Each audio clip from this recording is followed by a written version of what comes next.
Nearly 3 decades ago, Dr. Saul Erdell's teleportation machine reached across the inky void of space and transported 2 life forms from their alien homeworld to the planet Earth. One of those life forms was dead. The other lived through a traumatic adjustment period and soon adapted to his new home. To reduce Terran anxiety, this new life form reasserted itself as a humanoid and took a new name, J'onn J'onzz, the Manhunter from Mars.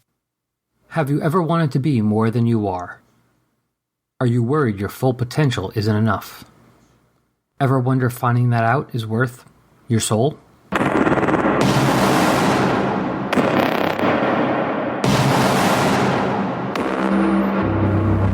Best Event Ever is back for 2018 with DC's 1995 event, Underworld Unleashed. Several blogs and podcasts are coming together to examine the effects these questions have on the heroes and villains of the DC Universe.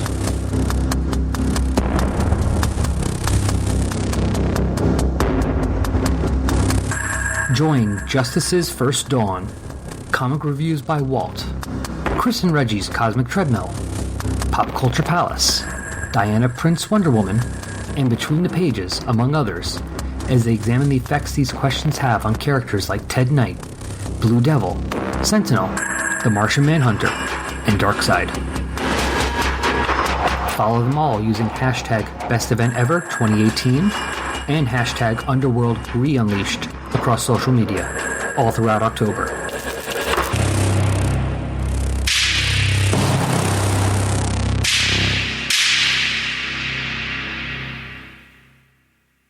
Go ahead.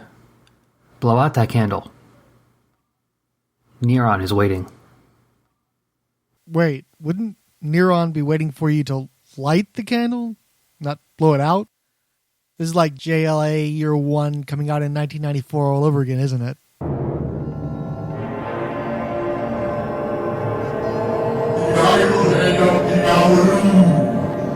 A podcast for J'onn J'onzz, the Manhunter from Mars, his world, and the vile menagerie of villains he must confront. A Faustian demon who tempts a pure-hearted superhero introduces a cosmic adversary in comics is best epitomized by Mephisto, created by Stan Lee and John Buscema in 1968. Taking a host of supervillains and having them switch from their usual Danger Dance partners in hopes of better criminal results for a months-long intercompany-themed crossover event was pioneered in 1989 by Acts of Vengeance. But hey, DC has historically gotten a lot of traction out of Aquaman, and the Marvel Age of Comics likely would never have been conceived without Julie Schwartz's superhero revivals. So steal anything that ain't nailed down, right? November 1995's Underworld Unleashed #1 announced, "The absolute evil is here," a phrase that could only be used as a selling point on a 1990s comic or as the campaign slogan of the Republican Party ahead of the midterms. Following the Way of the Warrior crossover, the 3 Justice League teams that had spun away from the Judgment Day event had begun working together again out of the interstellar spacecraft seized by Wonder Woman's team from the Overmaster. Unsurprisingly, J'onn J'onzz was watching the monitors when he noted, "Fire conflagrations, set with disturbing precision. They burn like candles 3 miles high." Randomly, the Flash ordered Blue Devil to call in the Ray and Triumph to investigate, overlooking the fact that A, Wally West was not the leader of any of the 3 Justice League teams present, B, he had literally just been talking to Martian Manhunter, who was a leader and specifically commanded Ray and Triumph, or C, the Manhunter had pointedly fired Triumph off said team after a brutal physical altercation. Also, it was Blue Devil, who despite many brushes with the mystical was pretty resolutely grounded in everyday reality, that spotted the giant flames forming a pentagram, whose concerns were dismissed by his team leader Wonder Woman, usually an exemplar of patient and receptive communication. In short, we now know that we're in a comic book horror movie, so characters are going to have dumb lapses in logic so we can cut to the spooky stuff. I'm giving the script a gentle ribbing here, but consider this. The first 7 pages of this story are devoted to the once laughable 5 best-known members of the 1960s Barry Allen Flash's Rogues Gallery being set up to die like victims of a war crime while starting that pentagram fire and unleashing a truly ominous evil. Another 16 consecutive pages feature lowlights like Blue Devil, an extended monologue from the Trickster, who at the time was best known for fighting Blue Devil. There are pages and pages devoted to the internal lives and workplace politics of unknown schlubs serving in a prison. But not just any prison. This is Bel Rev, made famous in comics and live action as the place where the worst DC supervillains go, and are sometimes forced to serve the will of the United States government as part of a suicide squad. Again, in 1995, that was the title of a modestly well-regarded but poor-selling comic book canceled a few years earlier. Nobody wanted any of this in 1995, and yet the script had the courage to give the reader what they needed instead. A slow, creeping sense of dread and awe at the clockwork machinations of an unknown figure, and the absolute terrors about to be released on a distracted population. The art too is fantastic, impossibly depicting believable minor characters in a flashy style acceptable to Chromium Age audiences, while also selling the harrowing menace of the gaudiest, silliest corners of supervillainy, buried in the yellowed recesses of the nerd encyclopedia Who's Who, the definitive directory of the DC Universe. Even the colorist and letterer do excellent work at drenching the reader in a disconcertingly skewed mood. Eventually, the trickster lights a long, lime, gothic candle that ignites a fluorescent green luminescence that can only be fully appreciated in print form, with a unique application of phosphorescent day-glow specialty inks. This minor bad guy finds himself in a pit surrounded by losers like himself, but peppered with known dangers in the costume clan who, removed from the safety of four-color Earth and taken in such an overwhelming mass, are far more threatening than you'd ever previously considered them. Again, we've spent a full Standard Comics length establishing that this is not a tale of heroic adventure, and if the harmless institution that was the Silver Age Flash rogues aren't safe from having their faces melted off by infernal napalm, you can't anticipate what other atrocities may await. Finally, the MC of this grim soiree introduces himself like the antagonist of a Rolling Stones hit. He's tall and muscular, with long blonde hair and the greenest of eyes, wearing jade armor accented with gold over a white unitard, and a pointy flowing cape with a crimson inner lining.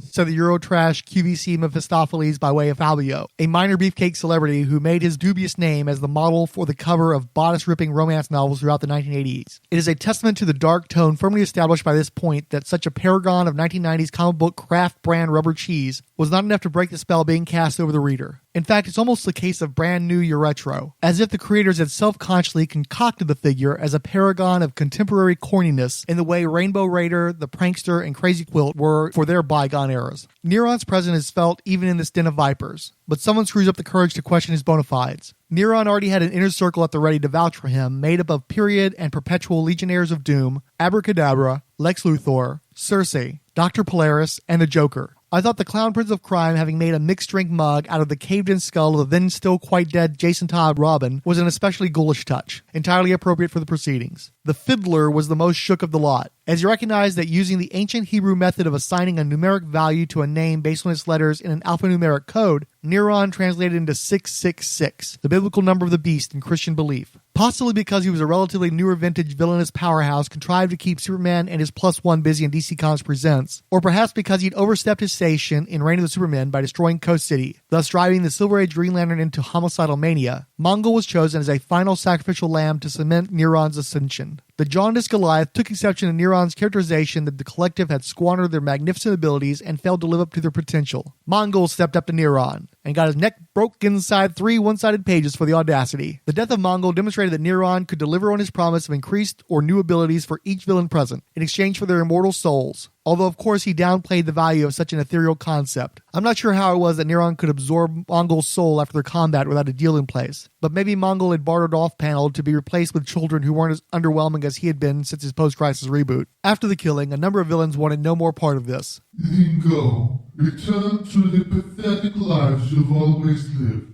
You won't be missed. Believe me, we'll eat again. Dozens of others were more amenable to the sales pitch, and after Neron unleashes them, he welcomes a wayward hero to the Underworld in the form of Blue Devil. Following this first issue by writer Mark Waid, penciler Howard Porter, inker Dan Green, letterer Chris Aliopoulos, colorist Rick Taylor, and editor Brian Augustin, there were dozens of tie-in issues across a couple months of DC Comics publishing, as well as a number of one-shot specials with the Underworld Unleashed branding, including Apocalypse Dark Uprising, Batman Devil's Asylum, and Patterns of Fear. They were mostly decent or better, but in no way essential, with the exception of Abyss Hell's Sentinel. This is the book where all the major mystical characters of the DCU address the effects of Neron and the Underworld, and its resolution is directly referenced in the finale of the core miniseries. That story was the only competition with the debut issue of the miniseries for my favorite single issue of the entire event, and sets up other major Neron appearances. But you'll have to visit Al Sedano at the Resurrections podcast to hear a synopsis of that chapter. Instead, we're going to drop into Justice League Task Force number 30, which I quoted at the top of the show, for the story Underworld by Christopher J. Priest, Ramon Bernardo, and company. John was preparing a spaceship to transport his young charges in the task force to the planet where their teammate Despero's trial was to take place. It's a long story, roughly 4 key issues surrounding this tangent, but it's really part of the overarching narrative of the series' final 2 years. Far too much to discuss today. Suffice to say, the Despero's situation was just one of several concerns causing mounting tension within the team and raising red flags without, prompting a heart-to-heart discussion between Jean and Princess Diana. Jones assures Wonder Woman everything is fine a couple of issues after breaking one of the kids' backs, and a few issues ahead of a team associate perishing in the vacuum of space. Never mind Despero's eventual backslide into evil, and the whole series ending with one of the kids selling their souls to Neron. Technically, this may be my last contribution to Best Event Ever 2018,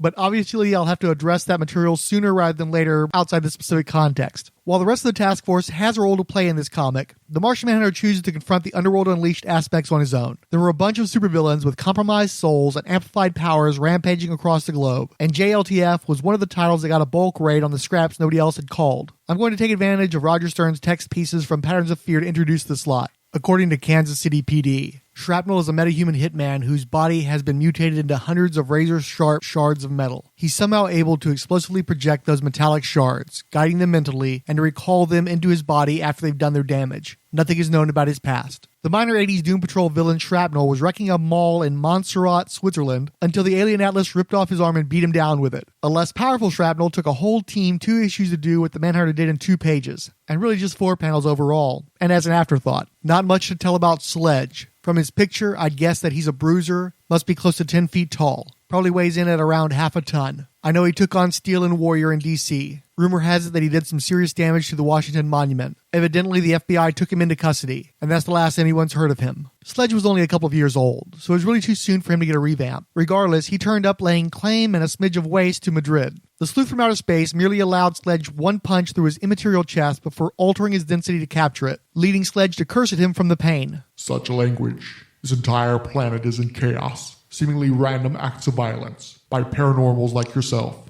I'm certain there's a pattern. Why are you here? I will increase my density until you answer my question, or your arm is severed. Sledge finally gave up the name Neron. Towering over 50 feet tall, the creature that called itself Brimstone purported to be some avenging angel in the service of a wrathful god, sent to Earth to rid the mortal world of false gods, specifically those whom the media had dubbed superheroes. The truth is another matter entirely. Government spokesman this week revealed that Brimstone was little more than a ball of hot air. Specifically, he was a superheated hydrogen plasma, given form by several sophisticated magnetic fields, birthed from an experimental fusion generator being tested by a scientific and technological advanced research STAR facility in New York. The force that motivated Brimstone is as yet unknown. Martian Manhunter was not pleased to see the towering flaming giant Brimstone, who had swatted him away like a fly in the first issues of the 1986 crossover Legends, before burying the Detroit-era Justice League of America under rubble. Shortly afterward, President Ronald Reagan ordered all superheroes to desist from activity. Jean was forced by law to disband the team, and several members were murdered by the androids of Professor Ivo. I'm reminded why Wonder Woman would be rightly worried about his handling of the task force given his track record. But there should be no such concerns about his history with Brimstone. Besides a traumatic flashback to the funeral fires of purification that took his dead wife decades earlier, temporarily paralyzing the Martian Marvel, he rebounded nicely with an escape from Brimstone's clutches. Next, he employed one of his worst understood powers, which is not technically X-ray vision. Difficult to define in Terran terms. Let's say it's ionized particulate matter mapped to a variable density wave packet.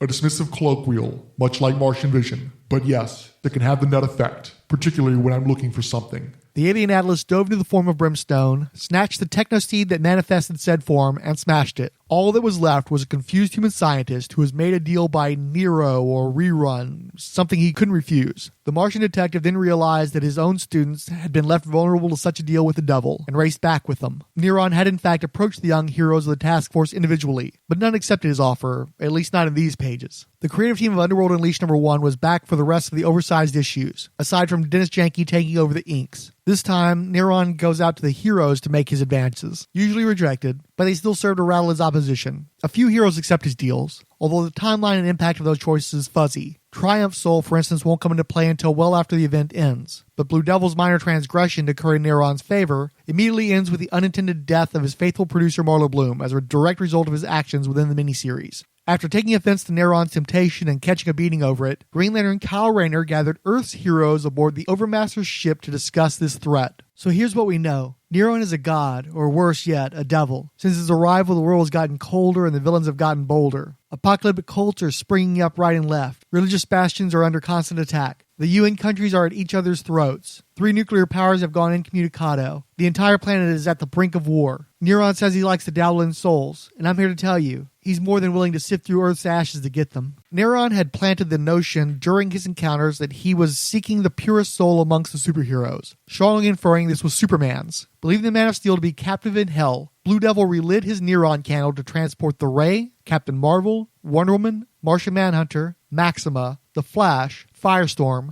Guy Gardner, Captain Atom, Green Lantern, and himself to the Underworld. The rest of our heroes were left to contend with the material world. Fighting their way through the Underworld, they paid for every inch of progress with a foot of pain, losing members of their party as they went. Wonder Woman was particularly disturbed when Firestorm was skewered by the corporeal damned soul of a fellow Amazon, the fallen Bana Magdal Artemis. Ray, Captain Atom, and Maxima were also lost. Martian Manhunter was shaken by memories of Mars and warnings of one whose evil swallowed 1,000 stars. We called him the Howling One. The Whispers called him something else. They called him Neron. Finally, they reached Neron, who blasted Blue Devil to ash. There was no Superman here, as he was off-world being tried by aliens for the destruction of Krypton. Neron was instead targeting the child with the wisdom of Solomon, Captain Marvel, the entire time. Similar to Eclipso's moon base, here was the center of Neron's evil. So overwhelming, all of the other remaining heroes turned on Earth's mightiest mortal. The Trickster had seen Neron vaporize the demon Satanus for taunting him with one magic word that could harm him. A clue Trickster extended to Captain Marvel, whose utterance of Shazam restored his companions to the good. As they assailed Neron, Trickster reconnected with the Man-Child champion with another angle. Captain Marvel offered his soul to save the world, with no strings attached. Neron's vulnerabilities included an inability to walk away from a deal, so he took it, and his pure altruism appeared to destroy him. Everyone and everything went back to relative normalcy, except the villains altered by Neron, and the resurrected, cursed hero Blue Devil. If Underworld Unleashed had managed to maintain the intensity of the first issue, it may well have ended up being my favorite event miniseries. As it was, the tone and stakes lightened as the series progressed, although several of the heroes facing their greatest regrets were haunting, especially Dan Cassidy's facing the consequences of his actions as Blue Devil. Neron kept delivering lines that recalled the wheeler-dealer demagoguery of Donald Trump, and the flashes to a world descending into racism, xenophobia, and international conflict were more real for me today than they were in 1995. Still, the chill of the debut gave way to a sea of lime green punching and kicking. The art quality dipped, and the visuals of the Underworld were a pale shadow of the text descriptions running alongside them. The needs of a commercial superhero product took over, but it's still an uncommonly compelling event with a strong premise and an especially solid core miniseries. Despite my mocking Neron, Mephisto ended up swiping from him for his most infamous act in comics, prompting the soft reboot of the Spider-Man franchise. I like Neron's design overall, especially its reflecting elements of 90s aesthetic that were paved over by the passage of time for most other characters. And he evokes existential terror in a way few comic book villains can muster. Can you tell me a little bit about how Underworld Unleashed came about? Sure. I mean, we were looking for a summer crossover event. I had not done one yet, and it just came to mind that DC's villains were always a little weaker, if you will, not as quite as impressive and world-dominating as Marvel's villains were. And I wish I could take credit for this, but I think it was Roger Stern who said Marvel has Galactus and DC has Matter Eater Lad, and that's sort of the difference. So running into that made perfect sense. The only thing we had to change was it was called Underworld all along, but then we had that Underworld miniseries a few years before that was just a 4-issue crime series, and so we changed it to Underworld Unleashed to make it work. Yeah, but that was a great deal of fun too, and that one also goes completely forgotten for some reason. And I really feel like that was Howard Porter's dry run for JLA too. Oh yeah, and it looked great, and we used a special fluorescent green ink on that. Yeah. Did the Neron name have any significance, or is it just a cool-sounding name? I built it out of the fact that if you do the numerology, it really does spell 666. Blue Devil. Was it just because he's the devil that he got thrown under the bus on that series? Another mistake. I mean, another well-intended mistake, because I regret doing that, because he didn't have anything going. He wasn't being done by his creators at that point. There was the feeling in the office he needed some sort of jolt or some sort of juice. And so I thought what we did with him was good and interesting and consistent with the character, but at the same time, as somebody who has created other things in the DC universe and had a piano fall on them, I kind of regret dropping a piano in somebody else's work. Whether through synchronization or happenstance, both of Neron's creators would return to him less than 2 years later, but not on the same book. With a June 1997 cover date, JLA No. 6 initiated a 2-part arc by Grant Morrison, Howard Porter, John Dell, Ken Branch, Pat Garahi, and Ruben Diaz, which was once again a high-water mark in the careers of the creators involved, and one of those rare instances where talent and fans alike all recognized that they were experiencing classic even while it was in the making. This was the period of the Magnificent Seven, when the Justice League of America was reformed around its 7 most important, powerful, iconic, and historical founding members, after decades of shying away from that model, chasing dreams of being the X-Men instead. Concessions had to be made for the death of Barry Allen and the madness of Hal Jordan, but this was still a team bringing together the world's greatest superheroes in their current incarnations: Superman, Batman, Wonder Woman, Flash, Green Lantern, Aquaman, and the Martian Manhunter. In this issue, the latter was in San Francisco, investigating what appeared to be a meteor shower striking the Bay Area. Jean Jones was surprised to find a pale-skinned, gray-haired, winged male figure in archaic garb who, once he recovered from impact, revealed he could breathe underwater. Jones exclaimed, "Moons of Mars." When the waters parted, and they were set upon by the bull host of the Pax Dai, the angelic army of heaven from Judeo-Christian Islamist mythology, sent to erase their fallen associate Zoriel. They claimed they had no mercy or pity, and would end the existence of any who stood in the way of their mission. You people, how many times must we face your kind, would-be conquerors and master races, so full of your own superiority? You will not see reason and hear the voice of sanity. But see this! Hear this! We will not do as we are instructed. As his so-called angel was blasted by laser vision, he claimed an ability to heal himself from any such wound, only to be kicked in the head by Wonder Woman and left stunned. During this brief respite, Zoriel explained that he was a guardian angel with the Eagle host of the Pax Dai. He had tendered his resignation to the Death Angel of the Third Heaven, requesting mortality as he departed the burning meadow legitimately with grace. However, he was followed to Earth by the vengeful Asmodel, King Angel of the Cherubim Alpha Battalion. Zoriel knew sensitive things about this being, whose blood is a universal solvent, whose heartbeat is like an atomic bomb, and whose very gaze can flay flesh. And so Asmodel would take advantage of his mortality. But Martian Manhunter and the JLA declare, "He does not stand alone. There will be no more killing." Asmodel had conspired with Neron, who in turn had cut a deal with two of the Demon's Three to create a distraction for the Presence to allow Asmodel's bull host to briefly operate on the earthly plane in a lesser form to prevent our reality from unraveling at its grandeur. Asmodel was plotting a takeover of heaven, believing he could succeed where Lucifer failed, but not if Zoriel had loose lips ahead of his making his move. The League would not relent, and the Martian Marvel tasted the flay vision I mentioned earlier. However, the alien Atlas swiftly recovered, yelling, "Asmodel, no more lives," as he rammed the bull. The act merely tried Asmodel's patience. Despite exploiting the Martian's weakness to fire, the burnt and battered Jones was still on his feet, insisting, "You shall not pass, Asmodel." Superman finally arrived to tap him on the shoulder. "You've done enough, old friend. Stand down. I'll take over now." And with this did we get Flash's quotable line, "This is the guy who said he couldn't live up to the myth? He's wrestling an angel." Yeah, like the Manhunter hadn't been. Wonder Woman had overcome the burning touch of every surface of Asmodel's ship to wreck its controls, but was struggling to keep it from collapsing atop the Golden Gate City, until the Manhunter lent his two green hands, and then Zoriel as well. However, it took the Flash and Green Lantern creating a sequence that pushed the bull host off the earthly plane to finally quash their threat. Jean was the worst for wear coming out of the episode, so he was excused from attending Green Arrow Connor Hawk's induction into the League. Instead, he took part in the spin-off miniseries JLA Paradise Lost number 1 through 3, beginning in January of '98, by Mark Miller and Ariel Olivetti. Zoriel's reason for leaving heaven was that he'd fallen in love with this pure-hearted Catholic charge, the raven-haired, bespectacled 22-year-old Shannon Coyne. Neron was concerned about the continued threat he posed, so he dispatched the demon Etrigan to Coyne's apartment and goaded Asmodel into returning to Earth. This time, Asmodel came alone in a flesh suit, either possessing or replicating the appearance of a young human boy. Asmodel crashed into the JLA watchtower, burned and beat the convalescing Martian Manhunter unconscious, and left him to suffocate on the surface of the moon. No Superman to save you now. After his telepathic distress call was answered, Jean was found comatose with 80% burns, internal hemorrhaging, and serious oxygen deprivation to the brain. By this point, Neron had already killed Wonder Woman in a possibly related attack. Batman vowed, "I'm not letting Jean go too." Yeah, well about that. Jean dies and goes to a better place, Earth Heaven, even though he's a Martian. And also, Earth Heaven is about to be sieged by demons under the command of Neron and the Bull Host. Also, Asmodel murdered Shannon Coyne, so Zoriel goes after her by having Michael kill him. See, Michael's the only other guardian angel in the history of existence to renounce his immortality for love, and also moved to California, but Los Angeles instead of San Francisco.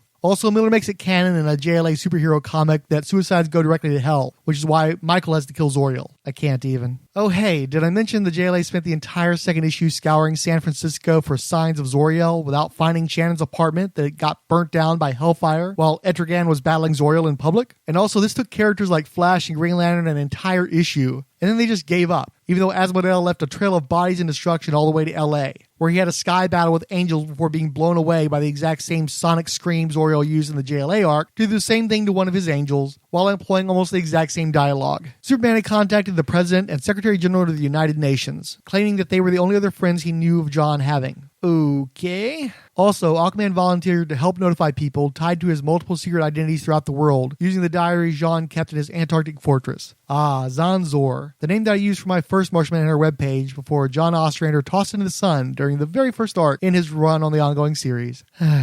Batman, and more importantly Aztec the Ultimate Man, deduced that since Jean controls his entire molecular structure and said system is basically an immune system, which is probably also the source of his invulnerability, the trauma visited upon his body should not have been enough to outright kill him. Instead, it was just shut down, awaiting a stimulus to revive it, which they theorized Flash's Speed Force could contribute. Meanwhile, instead of getting his head chopped off by Michael, Shannon's human boyfriend Jerry talked Zor-El into stopping his heart medically, then being revived with shock paddles like in a movie he'd seen called Flatliners. This allowed Zor-El to join Martian Manhunter in heaven, where he was laser visioning demons and continuing to try Asmodeel's patience. I held them back, Zor-El. I refused to let any of them pass. Martian Manhunter was revived by the JLA just in time for the final confrontation, crying, No, not now. You brought me back too soon. You've left Zor-El to face him on his own. He doesn't stand a chance. It didn't matter. Asmodeel's forces reached what they thought was the lair of the presence, only to learn Great God, as they like to exclaim often, was in fact everywhere, but only now decided to shut down Asmodeel's divine powers. He and his brethren were sent to Hell, where Neron began torturing his former partner. Neron also returned Shannon Coin to life because it would vex Asmodeel, and she reunited with her boyfriend Jerry, and Zor-El, the million-year-old angel who renounced immortality and promotions for this chick, was just so happy for them.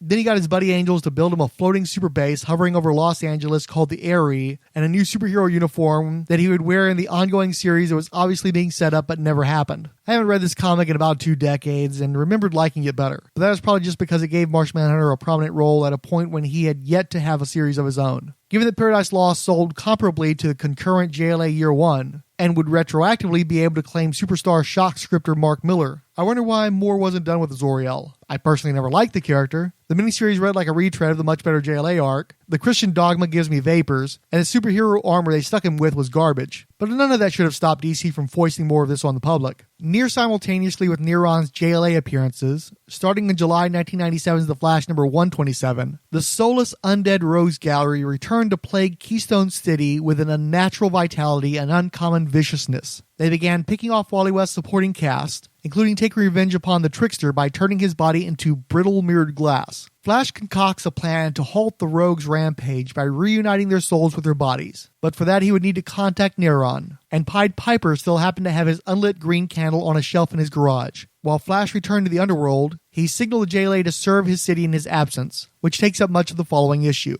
The members present included Electric Blue Superman, Wonder Woman, Green Lantern Kyle Rayner, and the Manhunter from Mars. Jean saves some people from under rubble, including a little girl that he scoops up into his arms. Be brave, little one. We will not let you be hurt. The demoniac Heatwave had those exact plans, and was soon joined by Captain Cold for contrast. It appears that Jean and Kyle were taken out early, while Wally joins Diana and Clark in an hours-long but fruitless engagement with the rogues. Nobody revives and no other heroes show because dramatic tension, and then even Superman and Wonder Woman begin to falter, because look whose name is on the title of the book. Neron had demanded a deal in exchange for the rogues' souls that Wally had refused, but now the Flash raced back home to reconnect with the still-lit candle before its wax was entirely spent. Wally made a deal, not for his soul, but for his heart. He would forsake his love for his fiancée Linda Park in order to save her life. In the final chapter, only Electric Superman stood against the mystical constructs of the indefatigable rogues. So it was a good thing 5-second stringers who could never even spell the word homicidal halted their murder spree upon being reunited with their souls. Wally helped Martian Manhunter to his feet, but soon the rogues' avatars were back in action, even worse than before. Around issue number 100, Wally West used his love for Linda Park as an anchor to return him from an afterlife within the source of his power, the Speed Force. Without that love, he was overamping on Speed Force, lending it to the mystical constructs. Superman was the first to see it, and Wonder Woman and Martian Manhunter tried to catch up with Wally to stop it, but he was too far gone. Meanwhile, Neron looked on, as this was all going according to his plan to enter the supposed nirvana of the Speed Force in the midst of Flash's breakdown. However, Neron was having one of his own. The reason Neron had not taken Wally's soul was in part because Linda had used the lingering candle to make a deal for Wally's safety, and had given up her heart's desire as well. The compassion Neron was developing through his contamination by their combined love was forcing him to play nursemaid to the damned of the Underworld. Tormented by the power of love, Neron eventually begged Wally and Linda to take it back, but they refused until he promised to get rid of the avatars, resurrect all the recently deceased, and restore Keystone City. Neron briefly refused, but relented, then promised to take vengeance on the Flash. As of this moment, there is none I hate more than you.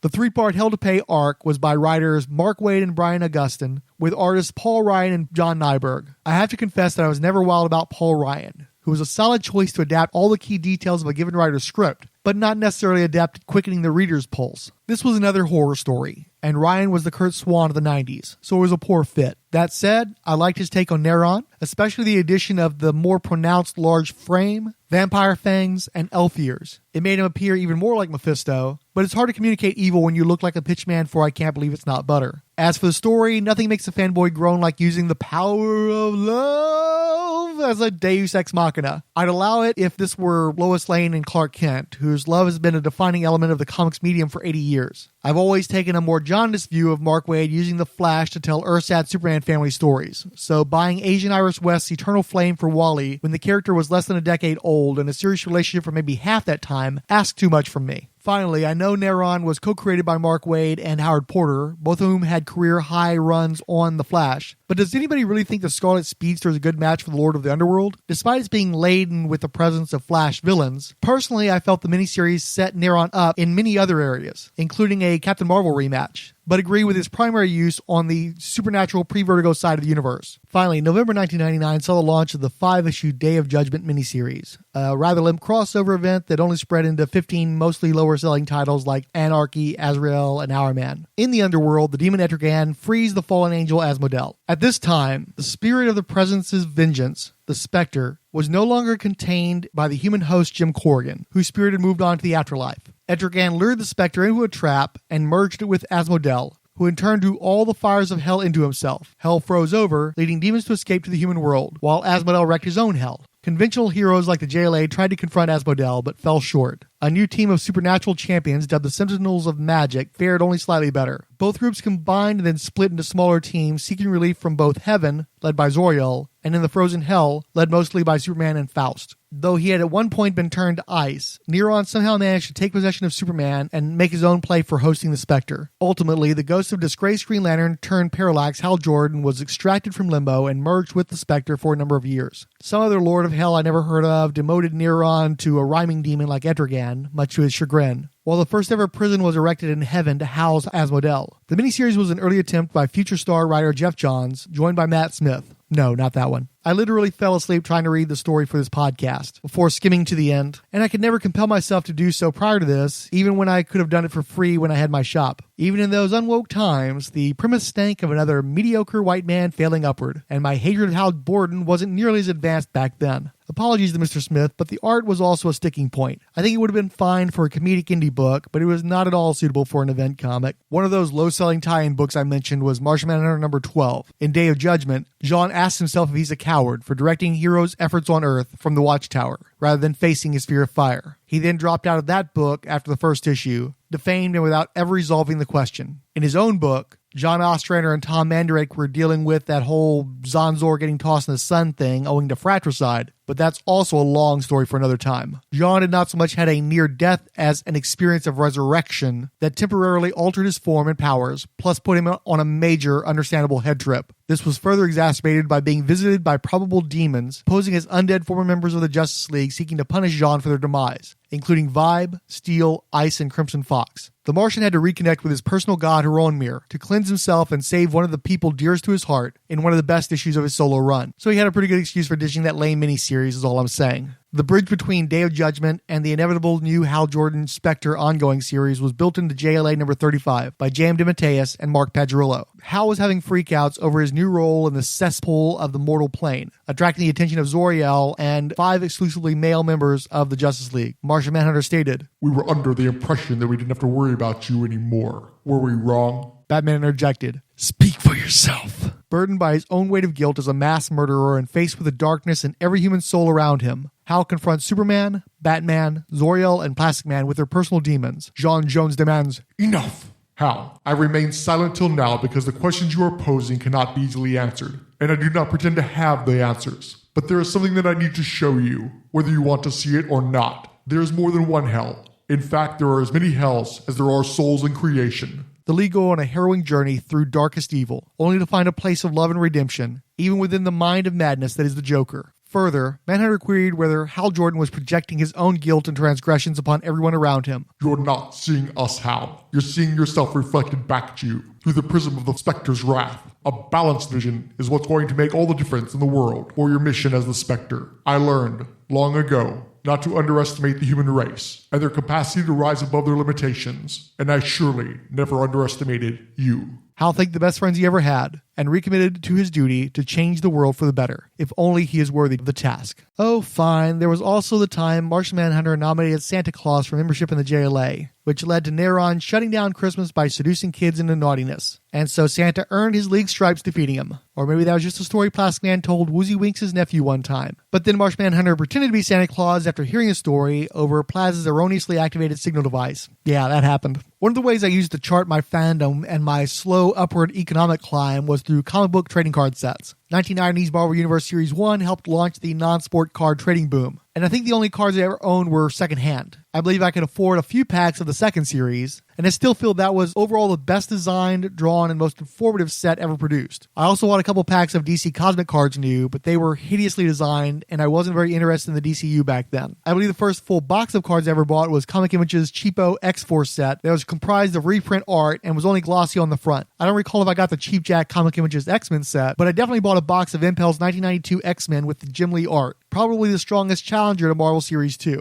I got a few packs of DC Cosmic Teams, which was the closest they ever got to Marvel Universe Series 2, and more packs of Marvel Universe Series 3, which was decent but overwhelmed by themed space field design and the loss of most of Marvel's top artists to creator-owned projects. I don't believe I ever bought so much as a pack of exclusively Marvel trading cards after that point, but I bought a box each of DC Bloodlines, DC Master Series, DC Legends 95 Power Chrome, DC vs. Marvel, Amalgam, DC Outburst Firepower, Kingdom Come Extra, and finally, if you're inclined to count it, DC Comics' 2 overpowered collectible card game sets. Unlike Bloodlines, Underworld Unleashed didn't get an eponymous card set, but DC Villains The Dark Judgment was that in all but name. It also served as a quasi-sequel to the all-painted DC Master Series, although DC Villains allowed for a bit more flexibility in media to include sculpted dioramas, computer-generated images, and somewhat more traditional comic art. The base set was 90 cards, and the first letter of the text on the back of each card was circled. The circled letters spelled out a secret message when you wrote them all down. There are many names by which I am known, and I shall shake the universe to its very foundations. Call me Neron, and also be sure to drink your Ovaltine. Karen Williams shares a bunch of her favorites at the Retroist link in this episode's show notes, and I share her affinity for Tony Harris's Vandal Savage, which I used as the image for my bio for the character in the original Val Menagerie page on my old Martian Manhunter The Rock of the JLA web TV site back in the late 90s. Like most of the other artists, Harris got a 9-pocket page of cards all to himself, and I feel that this is the highlight of the set. Joe DeVito adds 7 swell pieces, but his page was truncated by the unnamed Neron and Shadow and checklist cards. Mark Schiarello and Simon Bisley also have excellent sections, but I felt the rest by Tom Ang, Alexander Gregory, Scott Hampton, Kent Williams, and Tom Taggart was more of a mixed bag. The worst of the set to my mind was the grouping of Bill Sienkiewicz, Stu Suchet, and Simon Eric. They were lumped together because they all employed some very dodgy period CGI that has aged poorly. There was also a 9-card foil-enhanced chase subset by Steve Stanley, dubbed Gathering of Evil, described in promos as an exciting Spectre-etched puzzle. It featured a group image of the more iconic villains, of which I only missed the Joker, which I stupidly didn't buy for $6 20 years ago. Also among the Gathering of Evil were Doomsday, Lex Luthor, Bane, Parallax, Darkseid, Cersei, Brainiac, and Mongol, who fell out a nifty mini poster. And this may very well be the only enhanced chase card to feature a Wonder Woman villain for all I know. There were supposed to be 3 foil embossed cards called Villains Attack, each depicting one of the most infamous events in DC history, but I either didn't get one in my box or traded it to not quite compete the Gathering of Evil subset. Instead, I got a special mail-away card, which I actually sent in for once, to get the first ever comic art Sky Motion card, which used surprisingly graceful lenticular animation to depict Two-Face drawing a gun and firing at you. I don't know where I put it, so I can't say who the artist was, though my memory is that it was traditional pen and ink art. It came with its own paper sleeve, and I got a little gypped because mine has a promo stamp on it, but it's still pretty darn cool. There was also the Rogues Gallery one-shot comic that I've long suspected was made up of runoff from the card set, as it was also fully painted pinups featuring color commentary by the finally named and rendered master villain of the crossover, Neron, and a rather nice piece by John Hanley. There are a lot more and better pieces by Bill Sienkiewicz here, plus stuff from folk who didn't contribute to the cards like Ray Lago, Cliff Nielsen, John Van Fleet, Matt Wagner, Rebecca Guai, and John K. Snyder. I feel the special is inseparable from the cards, an excellent extension of the set with works of equal or greater value delivered with a more consistent level of quality.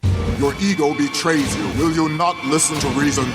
This won't end well for you. We got telepathic transmissions from Allie Batts, Andrew at Mighty Evil Doom, Dr. Ange, Anthony the Insomniac Drunken Monk of Alternafans, Badit Shapirak, Bill Bear, Bob Buster, Both My Thumbs Hurt, Canoes, Cash Flag, Chris and Reggie's Cosmic Treadmill, Coffee and Comics, Comic Reflections, Darren and Ruth Sutherland, E Squared, Ed Moore at Teal Productions and Miskatonic, Fanholes Podcast, Paul Hicks, History of Comics on Film, Jeffrey Brown, Jerry Whitworth, Justice First Dawn, Justice Trek, The Podcast, Keith G. Baker, Kyle Pettit, Cal Benning Likes Comics, Laird, Laurel Phillips, Lul, Luke Dobb, Matches Baloney, Max Romero, Nerdfix Strangers, Odell Abner Dracula, Professor Frenzy, Rad Adventures Podcasting Network, Randy Caldwell, Ranger Gord, Richard Field, Scott X, Secret Wars and Beyond Podcast, Seth Briz, Slangward Scott, and through his other Twitter handle, Slangward Resists, was promoting the Rape, Abuse, and Incest National Network's phone number, 1-800-656-4673 for those who need it. Rain is there for you. Steve Chung, Terrence Castanguay, Trekker Talk, Warlord Worlds, Willie Arbro, and Xenozoic Xenophiles.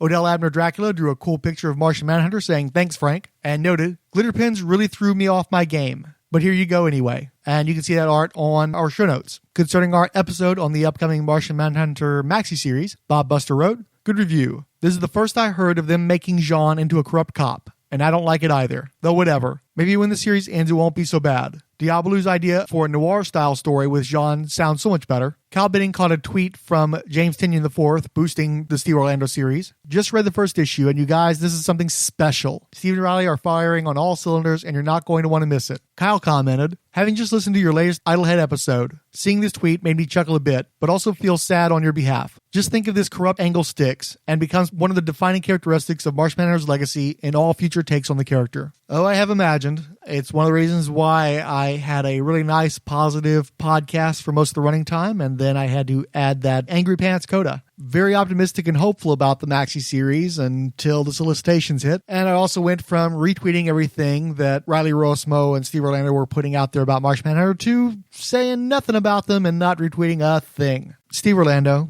why do you build me up just to let me down? Podcast listeners should feel free to leave a comment on one of our blogs, either the Umbrella Rolled Spine podcasts or the specific Idlehead of Diabolu blog. Both are available quite easily through Google searches. You can also shoot me a tweet at Commander Blanks, that's BLANX. Thank you for listening.